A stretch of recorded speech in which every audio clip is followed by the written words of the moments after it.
humanity. And there are minority factions that want to do that, want to kill the surface-dwelling humans. They call them surface dwellers, and then supplant the surface dwellers with a gene pool Mars colony that they've been developing on Mars of elite humans with superior DNA that they'll just bring on after they've gotten rid of us all surface dwellers. And I think that just yesterday, a woman came forward with a leak. She was a former NASA employee who saw back in 1979 a person walking around on Mars. Of course, the U.S. and the UK have had bases on Mars and personnel on Mars at the elite level since at least the 1960s. Alfred characterizes a control system, striving through all means possible to maintain its hold over humanity. These controllers appear to be using technology far beyond that which the average human conceives as possible. In considering such notions that stretch our reality, it's important not only to consider the source and the information, but also take into account the confined nature of what we've been taught is possible, taught incidentally by the control system itself. Could it be that we've been trapped in a matrix reality constructed to limit our conceptualization of what's possible? Could this have been done to elicit an automatic reaction of disbelief to any data that conflicts with the reality taught in schools and then reinforced by the media? Is science fiction a mechanism to categorize ideas into what is fact and what is fantasy? Could it be an instrument designed to teach us what to believe and what to disbelieve, thereby enabling the controllers to hide advanced technology which they use to maintain control, and then hide it in plain sight? Certainly we are schooled to the notion that we live in a physical reality, governed by the laws of Newtonian science. But this notion defines a particularly rigid set of parameters for what is feasible, for what is real. Cemented in the notion of physicality, we are incapable of grasping anything outside of a seemingly material world. Could this be the controller's greatest tool of suppression? Denying us the knowledge of who we are, what we are, and the rules that govern the omniverse? This confines us in a prison without bars, a narrow range of possibilities outside of which the controllers can operate with impunity. Without being able to break free from the stunted vision of what's achievable, we remain ensnared in a slave-like existence, subject to the horrors, isolation, separation, wars, and limitations which they choose for us. Later in the interview, Dr. Weber reconceptualizes a reality in which many more possibilities abound, and perhaps freedom from the matrix can be found. Is time a construct? Well, it's a dimension. We now live in what's called a time-space hologram. We are inside a virtual reality.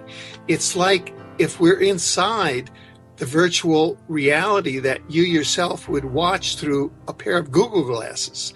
And people can read my most recent book called The Dimensional Ecology of the Omniverse. It's the product of 5 years research that was started by a request from Oxford University Press, which is a division of Oxford. And it's perfectly scientifically, all of the evidence there is based on replicable scientific experiments. What we are in now, yourself as Richie, myself as Alfred, we can call ourselves avatars. All of us humans, all of those listening to this program, all of us 7 billion on this planet, what we are is we are time-space avatars inside of a time-space virtual reality that's a time-space hologram, where time is one of the dimensions. It's composed of multiple timelines.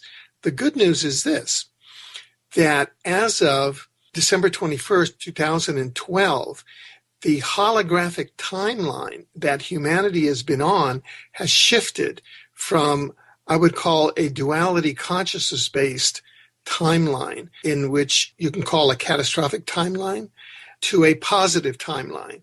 And that's why all these end-of-the-world scenarios have not occurred, and why all the false flags that they're trying to get off the ground, like World War III, they don't have traction for, because as of December 21st, 2012, the portal, the interdimensional portal at the core of our universe has started to broadcast waves of unity consciousness, which is we are one. Duality consciousness is I win, you lose. And that's what the Matrix has been operating under. And as of December 21st, 2012, is shifted to unity consciousness. So any plans, organization, attempts, thoughts, that are trying to impose duality consciousness will not prosper. And individuals, thoughts, organizations that are in unity consciousness gain traction on this new holographic timeline. The other good news is that this being a virtual reality, and I being the avatar Alfred, you being the avatar Richie, we have our 7 billion fellow avatars here. Each of us is connected to a non-local soul, which is based in what we call the interlife dimension. That soul can be leading multiple lives in multiple virtual realities, not only as humans, but they can be leading it as intelligent fish or other forms. So this is a very advanced form. And what souls do in the interlife, also between lives, is that they have very important functions co-creating the universes that they incarnate into. There's a recent paper by 2 scientists at Stanford showing that they were asked how many universes are there in the multiverse, and the response was, there are so many, it's humongous, and the human mind can't even comprehend. But if you went to write that number out in 12-point type, that number would be more than 260 million miles long. Wow, that's how many universes there are in the multiverse. So we are in a humongous reality, each of which contains so many intelligent civilizations that we couldn't comprehend how many.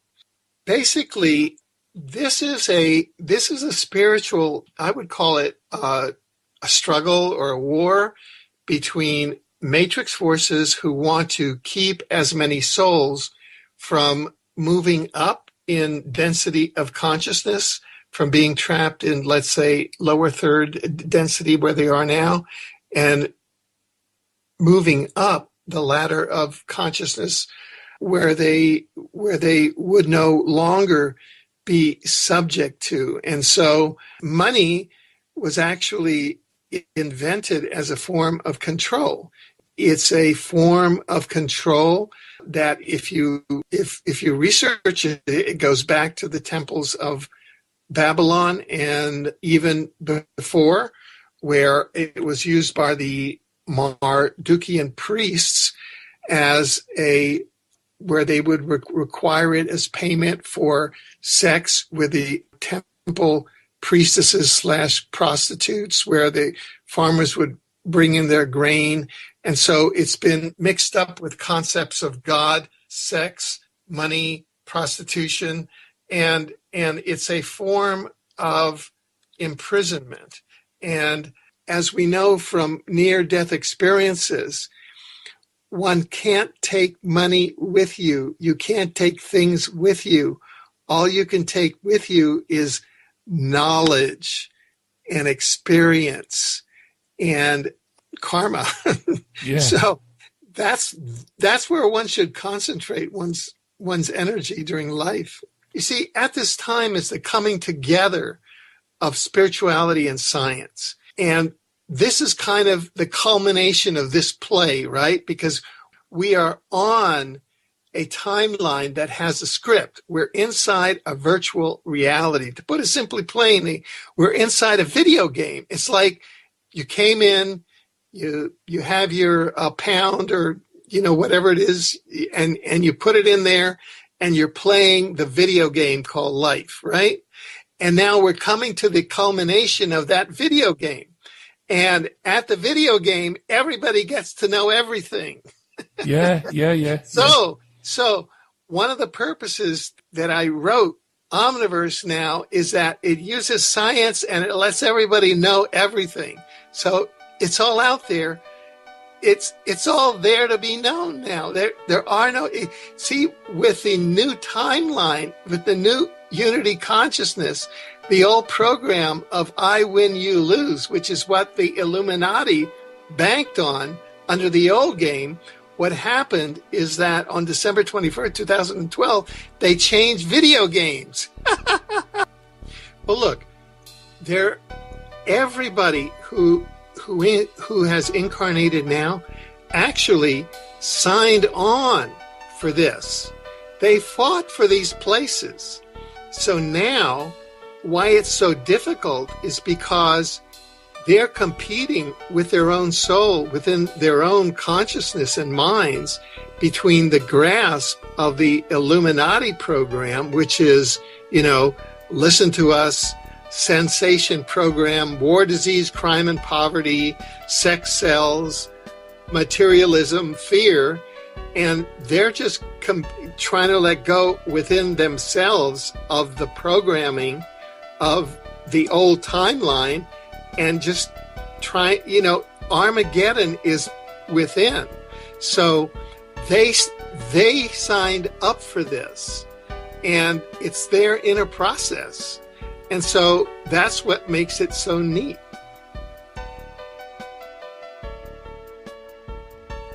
There is no doubt that we are living in a time of great opportunity and challenge on the planet.